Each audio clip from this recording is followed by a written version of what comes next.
ఉమ్మడి మెదక్ జిల్లా వ్యాప్తంగా కూడా చలి తీవ్రత మళ్లీ పెరిగింది. గజగజ వణికించేలా చలిగాలులు వీస్తున్నాయి. డిసెంబర్ మొదటి వారంలో ఉన్న కోల్డ్ వేవ్ పరిస్థితులు మళ్లీ జిల్లా ప్రజలను వణికిస్తున్నాయి. అంతటా దట్టమైన పొగమంచు అలుముకుంది. పగటి ఉష్ణోగ్రతలు కూడా తక్కువగానే ఉండి చలిగానే ఉంటుంది. సంగారెడ్డి జిల్లా కోహిల్లో అత్యల్ప ఉష్ణోగ్రతలు రికార్డ్ అయ్యాయి.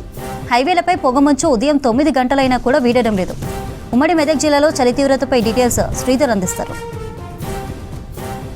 జిల్లాను పొగమంచు వేయడం లేదు. గత 2-3 రోజులుగా భారీగా పొగమంచు వేయడంతో పాటు చలి తీవ్రత కూడా పెరుగుతుంది. గత 2 రోజులుగా చలి తీవ్రత పెరిగింది. 3-4 రోజులుగా కొంత చలి తీవ్రత తగ్గినప్పటికీ మళ్ళీ గత 2-3 రోజుల నుంచి కూడా చలి తీవ్రత పెరుగుతూ వస్తుంది.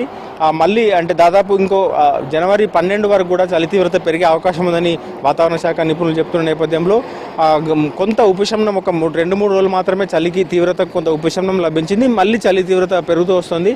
జిల్లా వ్యాప్తంగా కూడా చలి తీవ్రత అత్యంత చలి తీవ్రత ఉన్న ప్రాంతం కావచ్చు. ఇటు సంగారెడ్డి జిల్లాలోని రాష్ట్రంలోని అత్యల్ప ఉష్ణోగ్రతలు నమోదైన ప్రాంతంగా సంగారెడ్డి జిల్లాలోని కోహిర్ రికార్డులోకి ఎక్కింది. కోహిర్తో పాటు సంగారెడ్డి జిల్లాలోని ఇటు పలు నియోజకవర్గాలు ఇటు సంగారెడ్డి, జైరాబాద్, నారాయణఖేడ్ నియోజకవర్గాల్లో అత్యంత చలి ప్రాంతంగా కూడా రికార్డులోకి ఎక్కినాయి. మొత్తం సీజన్ ప్రారంభం నుంచి సింగిల్ డిజిట్కే పరిమితమైంది టెంపరేచర్స్. సో మళ్ళీ ఇంకా ఈ 2-3 రోజుల నుంచి కూడా చలి తీవ్రత మళ్ళీ పెరుగుతూ వస్తుంది. జనవరి 12 వరకు కూడా కొంత చలి తీవ్రత ఉండే అవకాశం ఉందని చెప్తున్న నేపథ్యంలో అప్రమత్తంగా ఉండాలని సూచిస్తున్నారు. మరోవైపు హైవేల పైన చూసుకుంటే పొగమంచు ఒక 3-4 రోజులుగా మొత్తం ఈ సీజన్ ప్రారంభం నుంచి అత్యల్ప ఉష్ణోగ్రతలు ఉన్నాయి. కానీ పొగమంచు సాధారణంగా ఉంది. కానీ ఈ వారం రోజుల నుంచి మాత్రం పొగమంచు తీవ్రత పెరిగింది. 9 వరకు కూడా 9-10 వరకు కూడా పొగమంచు వీడడం లేదు. మనం విజువల్స్ చూస్తున్నాం. NH65 పైన ముంబై హైవే పైన భారీ వాహనాలు స్లోగా ప్రయాణించాల్సిన పరిస్థితి ఏర్పడింది. ముందొస్తున్న వాహనాలు పూర్తిగా కనిపించడం లేదు.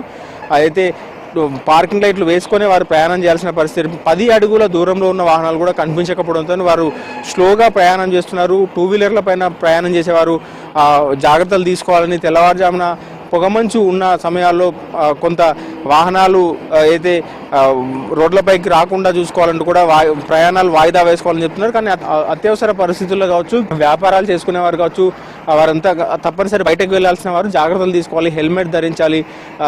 పార్కింగ్ లైట్లు వేసుకొని ప్రయాణాలు చేయాలంటూ కూడా పోలీసు అధికారులు సూచిస్తున్నారు. ఎక్కడికక్కడ చాలా వరకు ఈ మొత్తం ఉమ్మడి మెదక్ జిల్లాలోని ప్రధాన హైవేల పైన NH65 కావచ్చు, NH44 పైన, సిద్దిపేట జాతీయ రహదారి పైన కూడా ఇప్పటికే పలు ప్రమాదాలు చోటు చేసుకున్నాయి.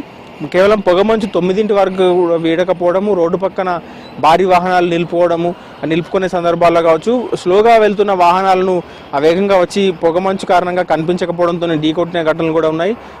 పొగమంచు కారణంగా రోడ్డు కూడా సరిగా కనిపించక రోడ్డు పక్కన పల్టీ కొట్టిన సందర్భం కూడా జైరాబాద్ ప్రాంతంలో ఉంది. ఒక ట్రావెల్స్ బస్సు రోడ్డు పక్కన పల్టీ కొట్టింది. సో ఇట్లా మొత్తం ఉమ్మడి మెదక్ జిల్లాలోని హైవేల పైన ప్రమాదాలు చోటు చేసుకుంటున్నాయి. మరోవైపు పొగమంచు అయితే అత్యంత తీవ్రంగా ఉంది. పొగమంచు మొత్తం చుట్టూ ఉన్న ప్రాంతాలు కనిపించడం లేదు. ఉదయం పూట బయటకు వెళ్లాల్సిన వారు కావచ్చు, చిన్నపిల్లలు కావచ్చు, పెద్దలు ఉదయం స్కూళ్ళకు వెళ్ళేవారు కావచ్చు, వీరంతా కూడా పొగమంచు కారణంగా అయితే శ్వాసకోశ వ్యాధుల ఇబ్బంది పడే అవకాశం ఉందని వైద్యులు సూచిస్తున్నారు. కొంత తెల్లవారుజామున పొగమంచులో వాకింగ్ లాంటివి కూడా చేయకుండా ఉండాలంటూ కూడా వైద్యులు సూచిస్తున్నారు. కొంత పొగమంచు తీవ్రత భారీగా ఉన్న నేపథ్యంలో ఒకవైపు పొడి వాతావరణం, మరోవైపు డే అంతా కూడా పొగమంచు, తెల్లవారుజామున పొగమంచు కారణంగా జనం అయితే ఇబ్బందులు పడుతున్నారు. హైవేల పైన పూర్తిగా పొగమంచు వీడడం లేదు. చలి తీవ్రత కూడా పెరుగుతుంది. మళ్ళీ 2-3 రోజుల దాకా చలి తీవ్రత కొనసాగే అవకాశం ఉన్న నేపథ్యంలో కొంత తెల్లవారుజామున ప్రయాణాలు వాయిదా వేసుకోవాలని కూడా పోలీసు అధికారులు సూచిస్తున్నారు. 10 మీటర్ల దూరంలో ఉన్న వాహనాలు కూడా పూర్తిగా కనిపించడం లేదు. పొగమంచు కమ్ముకుంటుంది. సంగారెడ్డి జిల్లాలోని హైవేల పైన కావచ్చు, ఇటు మెదక్ సంగారెడ్డిని కలిపే ఇటు నర్సాపూర్, శివంపేట మీదుగా ఈ దారి వెంబడ కావచ్చు, మొత్తం ఉమ్మడి మెదక్ జిల్లాలోని రోడ్లన్నీ కూడా పొగమంచు కమ్ముకునే గ్రామీణ ప్రాంతాల్లో ఒకవైపు పొగమంచు కారణంగా మొత్తం పొలాలకు వెళ్ళేవారు కావచ్చు, అయితే ఇటు కార్మికులు, సంగారెడ్డి జిల్లాలోని కార్మికులు కావచ్చు, తెల్లవారుజామున షిఫ్ట్లకు వెళ్ళేవారంతా కూడా ఇబ్బందులు పడుతున్నారు. మొత్తం ఉమ్మడి మెదక్ జిల్లానైతే పొగమంచు వీడడం లేదు. చలి తీవ్రత పెరుగుతూ వస్తుంది. కెమెరామెన్ రాజుతో శ్రీధర్, విజ్ న్యూస్, సంగారెడ్డి జిల్లా నుండి.